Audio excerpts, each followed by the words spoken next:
Então, vou falar um pouco sobre as análises financeiras do Brasil. É um vídeo que eu já fiz uma vez, do 2022, tem aqui no canal. Eu quero falar um pouco mais de forma extensa sobre alguns números que eu venho acompanhando por dois motivos. Primeiro, que se eu não faço, o número fica improdutivo. Segundo, porque a gente não entende a economia de verdade, e a gente fica à mercê, muitas vezes, da estética, ou seja, do que parece ser. E eu, como eu sou materialista, histórico, né? Eu gosto de entender as coisas não pelo que elas parecem ser, ou seja, de forma estética, mas eu gosto de entender a coisa como ela é, ou seja, de forma essencial, né?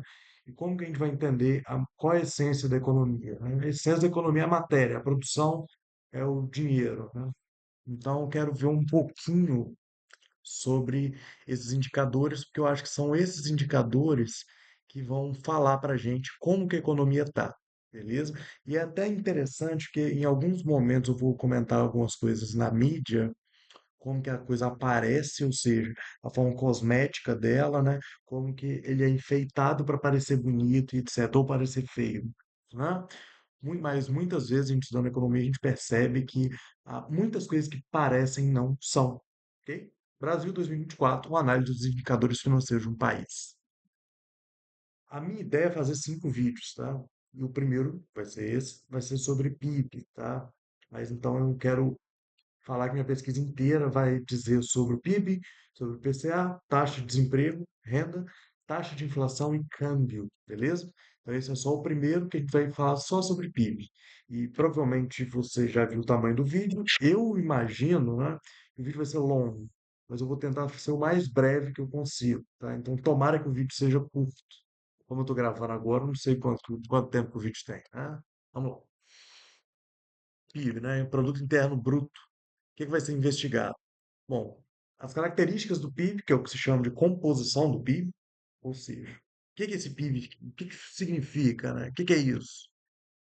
Segunda coisa, a variação do PIB histórico, né? Como eu disse, as coisas, eu não acho que as coisas vêm do nada, né? Tudo é construção histórica na economia, né? Então, a gente vai ver como que é esse PIB, é, desde que existe o real, tá? Existem muitas análises antes disso que eu gosto de ver até, né, principalmente na época da ditadura ali, e também na década de 30, que são as épocas históricas do Brasil que eu gosto de estudar, mas não vão ser o caso. A gente vai estudar só um momento que, curiosamente, é o momento que eu estive vivo, né? Esses 30 anos gloriosos e maravilhosos do Brasil, que estiveram a oportunidade, né, de me ver vivo. Enfim, expectativa e realidade do PIB, ou seja, como que as pessoas pensam que o PIB do Brasil ia ser esse ano e como que realmente foi. Projeção de outros países, porque isso que é importante, porque às vezes o Brasil cresce por conta de um movimento global e aí a gente acha que é coisa local e na verdade não é.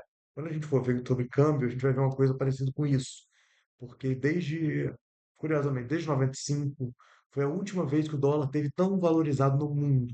E também aconteceu isso no Brasil, além de um aumento de 40% que não existe, né, em dezembro agora, mas que agora está voltando, né? O dia que eu gravo hoje, o dólar voltou a 5,40, né? Mas vamos deixar isso para depois. Ou seja, projeções de outros países para quê?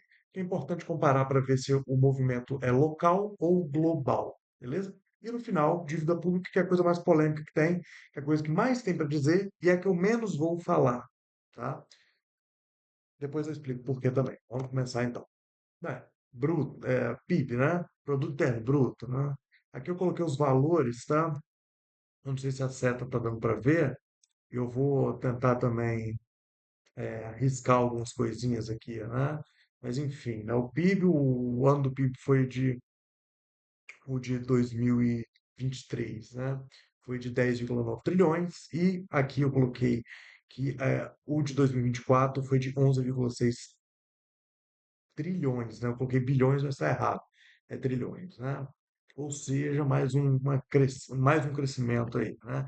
Sendo que está previsto 3,1, se eu não me engano, foi 3,4 no final, tá? Beleza? Como que é feito o cálculo do PIB, tá? O PIB é a soma de todas as riquezas geradas pelo país no ano, somado ao consumo da família e importações e exportações. Eu achei um cálculo, uma forma mais didática de entender, né? Que é um print que eu peguei na internet. Olha, o que que é o PIB? O PIB é o seguinte, a gente vai pegar o resultado do PIB é consumo das famílias, normalmente é em torno de 60% do PIB do Brasil, ou seja, eu vou falar sobre isso depois, e que é o investimento investimento no país. Esse aqui, no caso, é o investimento, ele conta tanto o investimento do governo, quanto investimento privado, quanto investimento estrangeiro também, tá? É o gasto do governo. Muitos gastos do governo contam também como investimento, tá? Mas ele no relatório que o governo emite, ele é separado do investimento. Menos alguns, por exemplo. Existem formas que o Brasil investe em empresas estatais, por exemplo. Esse aí conta como investimento, tá? Principalmente porque algumas das estatais são, em 2022, por exemplo, construiu-se aquele negócio lá da Petrobras, que eu esqueci o nome agora, e se eu tentar lembrar, vai ficar pouco dinâmico, né? Uma plataforma. Então, isso foi um gasto do governo, mas também foi um investimento, né? Que agora a previsão de lucro da Petrobras daqui a um ano é mais de US$ 1 trilhão, né? Ou seja, né? É um terço do PIB, né? Ou seja, então é investimento, né? Não é só um gasto. X é o volume de exportação menos o total de importação, né? Aqui é o que a gente chama de balança comercial, tá? A ideia de que o Brasil valoriza mais a exportação do que a importação e a maior parte dos países do mundo também, tá? Porque eles querem ter mais dólar do que real circulando, né? Ou seja, é importante a gente ter uma balança comercial que seja equilibrada, nem tanto para lá, nem tanto para cá. Se a gente exportar muito, concentrar a mão de pouca gente, tem pouca gente rica e o dinheiro não, ele não flui, né? Por exemplo, a Arábia Saudita sempre tem uma balança comercial muito boa, né? Mas fica na mão de pouca gente. Ou seja, balança comercial não é tudo, mas é uma coisa bem importante. Quer dizer que a gente está produzindo e a gente está conseguindo exportar, trazer os dólares para cá e etc, né? A qualidade da balança comercial eu não vou tratar aqui, mas é um assunto que eu particularmente gosto muito, né?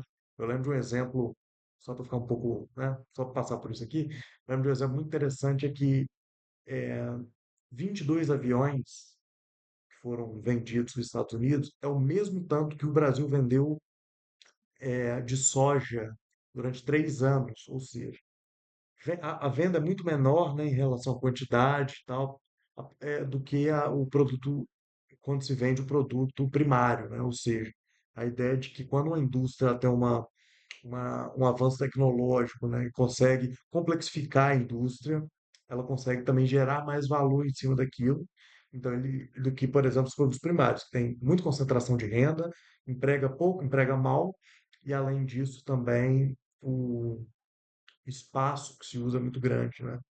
O espaço da indústria de soja é muito maior do que a indústria de avião, mas a indústria de avião é muito mais complexa, né? Enfim, eu estou me alongando aqui, né? Isso aqui para vocês entenderem como que é feito o cálculo do PIB, porque muitas vezes eu vou falar para as pessoas, o PIB está crescendo, aí o pessoal fala, mas você sabe como que é calculado o PIB? Normalmente elas não sabem, né? E eu sei, né? Mas enfim, agora vocês estão aí, sabe? Indicador de condições financeiras. Isso aqui é interessante pelo seguinte, eu não usava esse dado até eu estar estudando sobre economia chinesa e ver os economistas chineses usando esse gráfico também, tá? Por quê? Porque aqui ele mostra quais são os desafios e quais são também as qualidades, né, que a economia tem enfrentado, tá? Ou seja, o que que a gente vê aqui de cara, tá? Com duas coisas. Primeiro, a condição externa, né, que a gente pode ver que desde a pandemia tem atrapalhado bastante, a condição externa de juros não é favorável para um crescimento, tá? Então, quanto mais para cima tiver o gráfico, que a gente pode ver aqui, né? Mais acima tiver o gráfico, pior é. E quanto mais abaixo tiver o gráfico, melhor é, tá? Que aqui são as restrições para um crescimento, tá bom? Então, quanto mais restrição, pior. Quanto menos restrição, melhor, tá? As coisas que estão abaixo ajudam a, a economia a crescer. Então, por exemplo, a gente tem aqui o petróleo valorizado, né? Deixa eu ver se eu consigo tirar isso aqui. Não consigo, vamos embora. Outra coisa também que a gente vê é que os juros do Brasil cresceram muito, principalmente aqui em dezembro, né? E por que cresceram? Porque depois da reunião do Copom, os juros começaram só a subir. Até aqui em junho, né? Mais ou menos, a expectativa é que os juros caíssem. Só que os juros começaram a crescer. Eu vou falar sobre isso quando a gente for falar exatamente sobre os juros, mas isso é uma coisa que é literalmente o Banco Central trabalhando contra o governo, tá? Porque vocês podem ver, gente, que as condições estavam as condições financeiras estavam completamente equilibradas, tá? Acima de um é ruim, e a gente está acima de 1,5, tá? Hoje, aqui em dezembro, né? Eu tô gravando em janeiro, mas enfim. Mas você pode ver, ó, vocês podem ver, ó, que as condições estão completamente favoráveis, tá? Só que aqui depois de julho, agosto ali, as coisas começaram a mudar. Então não quero muito falar sobre isso não.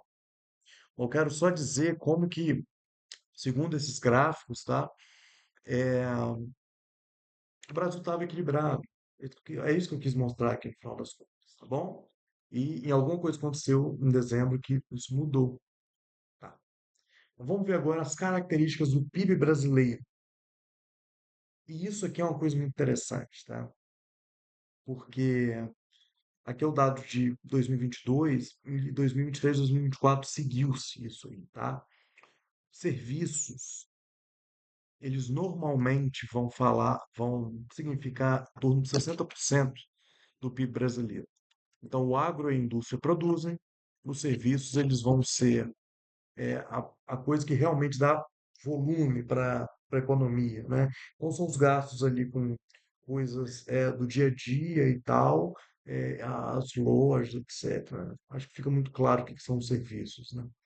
Mas aqui também é muito interessante como que o agro, que a gente pensa como que ele é top, pop, blop, glop, flop, vlop, nop, ele também, ele é quase que, ele tem uma significância muito pequena, tá, na composição do PIB brasileiro. Porém, o agro, eles entram também na indústria, no setor é, esqueci o nome, tá? Pois depois eu vou lembrar. Mas mais importante que isso é o seguinte: parte da indústria também é água, tá? Mas, só que mais do que isso é o seguinte: o agro brasileiro ele tem muito poder político, já que a maior bancada dos deputados é a bancada do agro, né? A bancada do boi. Então eles conseguem muito privilégio do Estado, porque eles são quem financia os deputados, etc. E uma outra coisa que eu quero mostrar aqui para vocês é como que o PIB brasileiro está crescendo. E principalmente, e isso é uma coisa da esquerda brasileira. A esquerda brasileira, principalmente petista, elas apostam no consumo da família como motor de crescimento. Ou seja, eles aumentam a demanda para aí sim aumentar depois a oferta, tá? Isso é interessante, né? Ai, desculpa. Eles aumentando a oferta, né? Ou seja, mais gente tendo que comprar e tal. Ou seja, né? Esse resultado da indústria aqui, e eu vou mostrar isso daqui a pouco, está diretamente com isso aqui e com isso aqui, ó. Ou seja, o consumo das famílias, está impulsionando tanto o agro quanto a indústria. E por isso que os serviços aumentam tanto. Porque as pessoas que estão consumindo esse serviço estão aumentando ali também a sua capacidade de compra. Beleza? Vamos lá. Faturamento dos bares e restaurantes cresce por 13 meses consecutivos, tá? Isso é um rendimento de 332 bilhões. E por que que eu estou dizendo isso, né? Porque quando eu falo aqui sobre PIB e sobre composição do PIB e tal, a primeira pergunta que as pessoas fazem é: e daí? E eu com isso, né? Isso é literalmente, gente, pessoas comendo mais, pessoas bebendo mais, né? Ou seja, isso aqui, até os outros restaurantes também ganham mais dinheiro, tá? Mais funcionário, mais emprego, etc, etc. Ok? Isso aqui não é uma brincadeirazinha que não tem resultado real, tá? Então, eu queria mostrar isso para vocês, né? Tem mais? Faturamento de bar e restaurante quer dizer que tem mais gente comendo e comendo fora. Quando as pessoas comem em casa, normalmente é porque tem menos gente trabalhando e tem também é, mais restrição econômica, tá? Mas comer em bar e restaurante quer dizer que as pessoas estão tendo mais dinheiro e também significa que tem mais gente ganhando dinheiro e também tem mais gente empregada, ou seja, normalmente se come fora porque está trabalhando e porque tem dinheiro, ok? As vendas do varejo também cresceram, tá? Vou deixar aí caso vocês queiram ler, mas eu vou passar para não ficar mais chato. Mas o comércio varejista, ou seja, as pessoas estão comprando mais, tá? E o aumento é de 4,3 no último ano. E por que que eu estou falando isso aqui? Mostrando isso aqui? Porque muita gente chega e fala que as coisas estão muito caras, realmente estão, e as pessoas não estão conseguindo comprar coisas. Bem, as pessoas estão comprando mais coisas do que no ano passado, e isso é uma coisa para se comemorar, tá? Coisa positiva. Tá, mas isso é resultado do governo. E isso, mais uma vez, né? Estou sendo didático aqui para vocês entenderem que as políticas do governo, tá? Elas são coisas que têm resultados, tá? Não desse governo só. O que eu estou querendo dizer, eu concluí a minha fala, né? Para não ficar enrolando, é que a política, gente, a gente vê o resultado dela no dia a dia, tá? Quando a gente vê um crédito da indústria sobe 260%, e daí, né? Acho que é a primeira pergunta que todo mundo faz.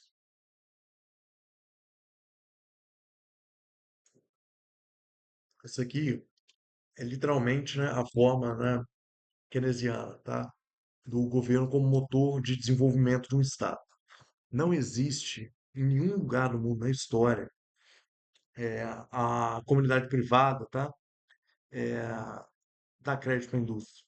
Porque a indústria, ela é historicamente, crédito industrial é historicamente coisa pública, tá? Eu vou mostrar para vocês também como que isso foi deixado de lado e agora com o NIB, né? Que é a nova indústria brasileira, isso está mudando aos poucos e o que que está também, o que que isso interfere, né, no final das contas, na nossa vida, tá? Isso aqui, né, tá aquecendo, é, aquecendo esse mercado, né, ou seja, está mostrando que o Brasil está querendo investir nisso aqui e é isso aqui que o Brasil quer que seja o próximo motor da economia do Brasil, né? Isso aqui é importante pelo exemplo que eu dei dos aviões e da soja, tá, gente? Se a gente não complexificar a nossa indústria, a gente vai sempre ser um país de, igual chamavam na década de 90, de terceiro mundo, tá? Então a indústria tem crescido em 2024, eu vou mostrar os gráficos daqui a pouco, e a parte que mais importa, tá? É, é isso, o emprego da indústria crescendo em 75%. Tá? E a maior parte dessas vagas são para as pessoas jovens. Os empregos, vou falar mais sobre isso quando eu for falar só sobre taxa de emprego, tá? O emprego em indústria normalmente paga melhor, tem melhores condições de trabalho também e melhores condições de salário. Ou seja, né, um emprego industrial ele normalmente é melhor do que o emprego não industrial, tá? Então, isso é um ponto positivo para a classe trabalhadora, beleza? E quando eu for olhar os dados, por exemplo, também de como que a gente, como está o salário disso aqui, também melhorou, ok? Vamos passar por isso aqui, lembrando que indústria também conta a parte agroindustrial, beleza? Só para não ficar faltando. A indústria brasileira cresce e lidera a geração de emprego em 2024, ou seja, e é isso que eu quero mostrar, né? Investimento significa a sua vida também melhorar. Significa mais gente empregada, significa o custo das coisas diminuírem, etc. Isso só se faz com investimento, tá? E investimento na indústria também significa o Brasil sendo um país autossuficiente, tá? É assim que a China saiu da colonização, é assim que Singapura está se mantendo também autônomo, etc. tá? Esse é o passo para o Brasil ser um país melhor. Olha como que, olha como que as coisas foram e como que as coisas são, tá? Aqui é a participação da indústria nos empregos formais. Outra característica da indústria é que a indústria, ela normalmente gera empregos formais. Essa queda aqui não é uma porque a forma de calcular mudou e etc. O que aconteceu aqui foi a pejotização dos empregos na indústria. Ou seja, elas deixaram de ser trabalhadores CLT e passaram a ser PJ. Isso aqui é para o trabalhador custar menos para a empresa, para a indústria. E você vê que quando as pessoas falam que esquerda e direita é a mesma coisa, sangra meus ouvidos essa burrice, né, essa imbecilidade. Eu gosto dos gráficos por conta disso, porque os gráficos eles mostram claramente, né, a luta de classes acontecendo, né? Como que a luta de interesses acontece de verdade, né? Não só teoricamente, não só nos livros de sociologia, de economia, né? Mas aqui está mostrando exatamente como que é, é a luta pela formalidade, né? Ela é difícil, ela vai aos poucos e tal. E a luta contra os direitos trabalhistas, ela acontece de repente, tá? Aqui mais de 5%, mais de quase 5% aqui, né? De um ano para o outro. E é desse jeito mesmo. A escala de acabar com os direitos é muito rápido e a escala de retomada da classe trabalhadora ela é difícil, porque como a gente vive no capitalismo, quem tem o poder é o grande capital. Quem não tem o poder são os trabalhadores desunidos, né? Então, quando os trabalhadores vão ganhando os direitos aos poucos, é sempre aos pouquinhos, tá? E, enfim, tá? Isso é interessante, na minha opinião, né? Beleza. É, e esses agora, né, são os dados aqui, como que isso aqui que eu quero mostrar para vocês. A empregabilidade do serviço financeiro é quase nula. Do agro é quase nula. Então, é aqui que o governo, tá, na minha opinião, tem que concentrar o investimento. Por quê? Porque é aqui que o trabalhador está, que o trabalhador formal está, tá? Esse trabalhador aqui do serviço financeiro, ele custa muito caro, então eles preferem estar na informalidade preferem empregar na informalidade para ele não ser custoso. Já o agro é diferente. O agro ele tem uma característica de informalidade bem própria dele, né? Então, assim, em época de café, as pessoas são contratadas de maneira informal, então, que aí eles trabalham com produtividade, só que o resto do ano eles não trabalham nisso, né? Então, existe uma informalidade característica do agro, só para mostrar um exemplo para vocês, beleza? Então, esses dois aqui mercado financeiro, tá?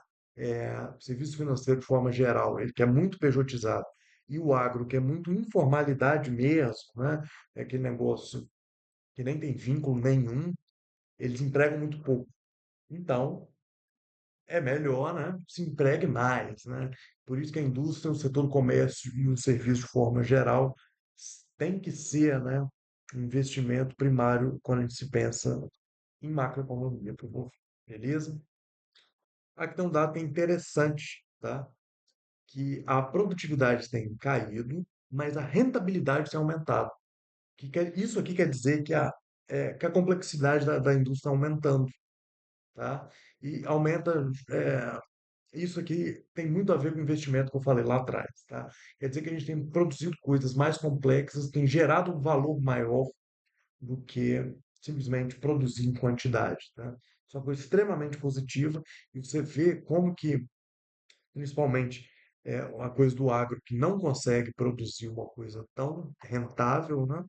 Mas produz muito, só que aquilo não tem um resultado tão grande, tá? Isso aqui é só um dado interessante porque eu sou empolgado com a indústria voltar a produzir, tá bom, gente? Isso é longe de ser perfeito, isso é longe do Brasil ser um mega complexo, uma indústria complexa, etc, tá? Mas isso significa que a gente está no caminho certo, tá? Próximo. PIB do Brasil. Tá. Já mostrei como que isso, PIB crescer e tal, isso afeta diretamente a gente, né? Que o emprego aumenta, demanda do emprego aumenta, o que aumenta também são consumo das famílias, os serviços, ou seja, a gente tem mais coisa para consumir, mais coisa para fazer, mais gente empregada e etc, etc. Essa é a característica do PIB do Brasil. Outros PIBs no mundo não têm a mesma característica, então eu não vou comparar eles nisso, beleza? Mas enfim, vamos lá.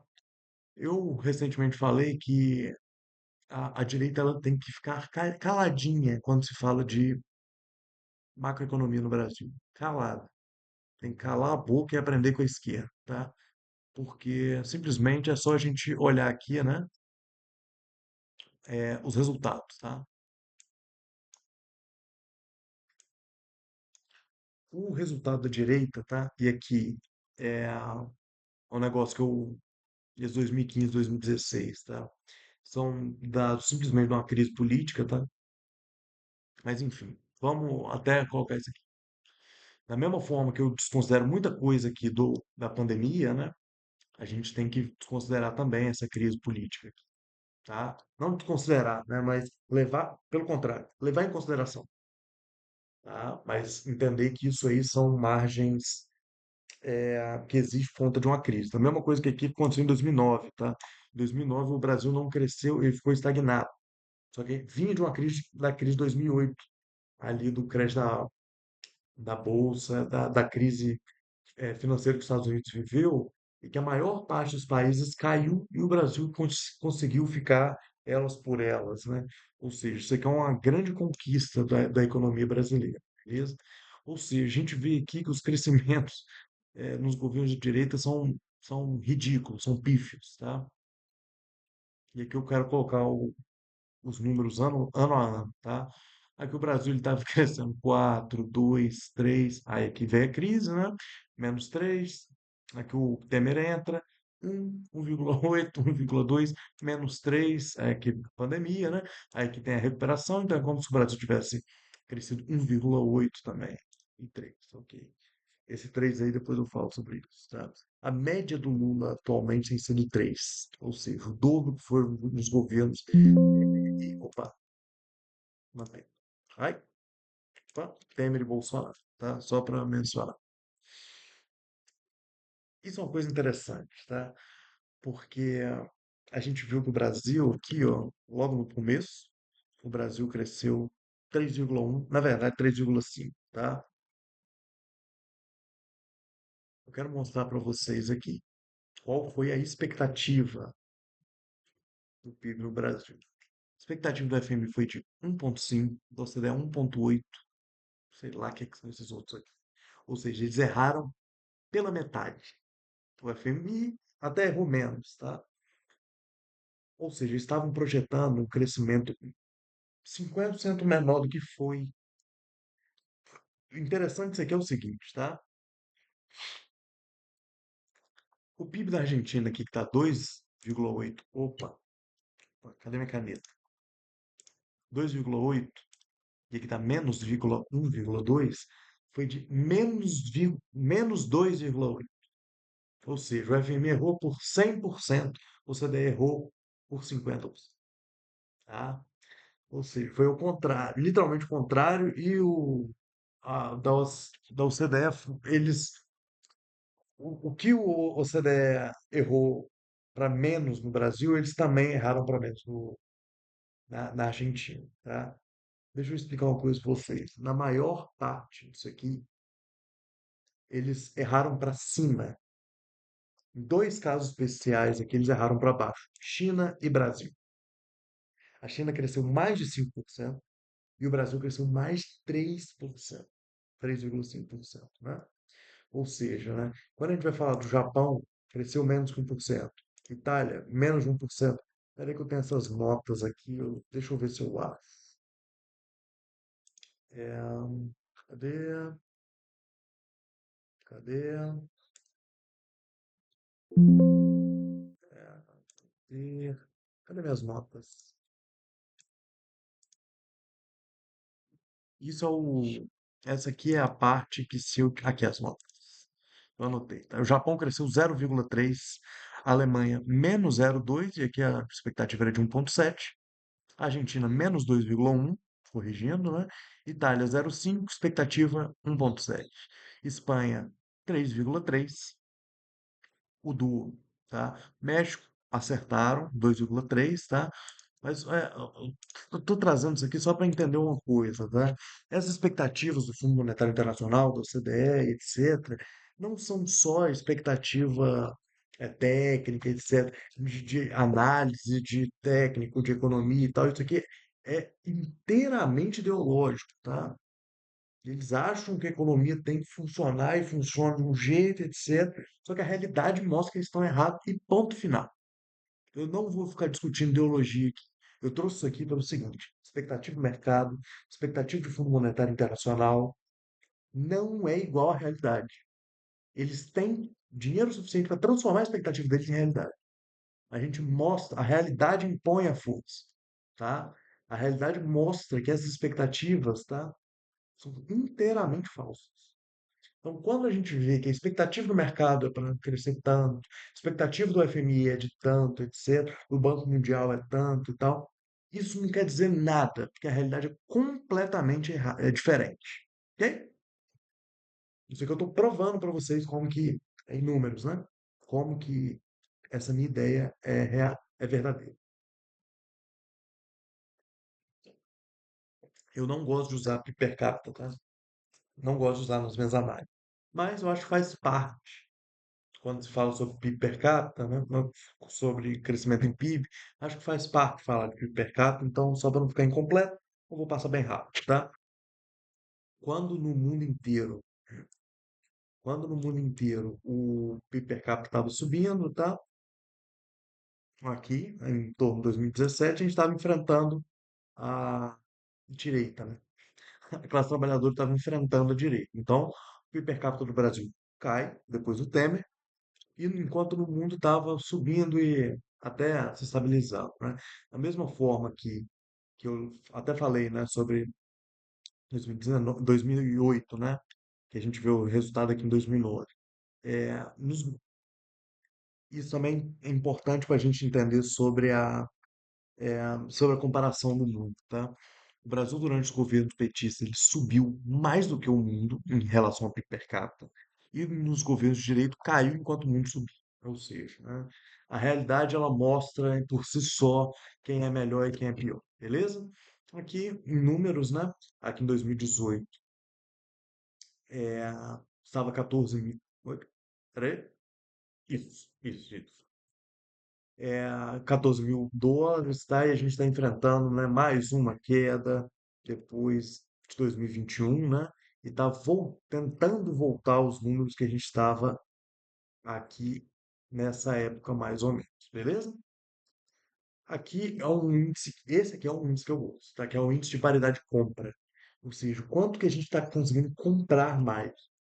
E isso também é importante para a gente entender como nação, tá? Opa, era manter, errei de novo, gente, que isso? Quanta bagunça, né? Como nação, a gente está produzindo mais e tendo um poder de compra um dos maiores do mundo. O que também é importante falar é que o nosso dinheiro como pessoa não está sendo tão valorizado. Ou seja, isso aqui significa também concentração de renda. Não vou falar muito sobre isso, vamos lá. E aqui, já entrando no final, tá? Eu tenho um filho para criar também, eu não posso ficar dando bobeira assim, né? Vamos lá. Isso aqui são as despesas públicas, tá? Esses são os gastos públicos que o pessoal fala, quanto o governo Lula gasta, quanto que isso, quanto que aquilo, etc. Tá? Bom, o maior gasto que existe, tá, é com Previdência Social. O INSS é quem administra a Previdência Social e o gasto é de quase 1 trilhão de reais. Tá? Aqui, onde as receitas vão, etc., investimento em saúde, educação, tá? Isso aqui também é despesa pública, mesmo sendo investimento. Resultado financeiro deficitário, quanto teve de déficit, 280 bilhões, etc, tal.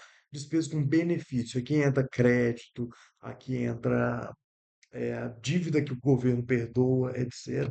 E gasto com o pessoal 400 bilhões, tá? Isso é interessante para o seguinte, tá? Esse aqui são os cinco maiores gastos, tá? E o segundo, o quarto, né, maior gasto só é com pessoal. Então, quando você vai ouvir, né, e também tem um negócio, então, o INSS também conta, né, como gasto pessoal, etc. Né? Mas, enfim, a discussão é muito mais profunda que isso. Só que eu quero dizer como que a gente pensa com gastar menos dinheiro com o pessoal, só que isso não é de longe o problema, beleza? Aqui é demonstrado para onde vai esse dinheiro, né? Mais a metade aqui do dinheiro que o governo gasta vai para a Previdência Social, parte vai para assistência social e saúde, educação e trabalho. Esses outros 11%, são os seis maiores é, gastos do governo, é que vão para áreas que o governo escolhe, etc., né? Então tem pagamento de dívida, tem etc, etc. Beleza? Aqui é todo ano, né? O Ministério, o Ministério de Gestão e Inovação, eles fazem um PDF explicando sobre as empresas estatais, etc, tá? É extremamente transparente esses dados, tá? Esse ano de base são o ano de 2023. Isso aqui é uma coisa que normalmente a gente vê, né? Rombo, déficit, né? São essas palavras que aparecem aí, né? Isso é o que todo mundo sabe, né? Os governos acumulam déficit, as estatais só estão gerando déficit primário, etc., né? Então, isso aqui é o que a gente entende, né? O governo petista gasta muito, gasta, gasta, gasta, taxa, taxa, taxa, né? Etc. Então, isso aqui é o que a gente vê, né? Que o governo tem um déficit no ano de 66 bilhões, né? Isso é da mesma matéria, tá? O déficit é menor do que o do ano passado. Ano passado a gente teve déficit de 112 bilhões e hoje 66 bilhões, né? Ou seja, literalmente o governo está tendo um déficit menor do que o do ano passado, quase que 50%, né? Quase 50%, né? Ou seja, o governo do PT literalmente está cortando déficit, tá? Então, o projeto deles é ter zero de déficit, tá? Até 2026. O que que eu acho? Eu acho que o Brasil devia estar investindo mais e gastando mais dinheiro, tá? Ou seja, eu queria que fosse o inverso. Eu queria que o déficit tivesse maior.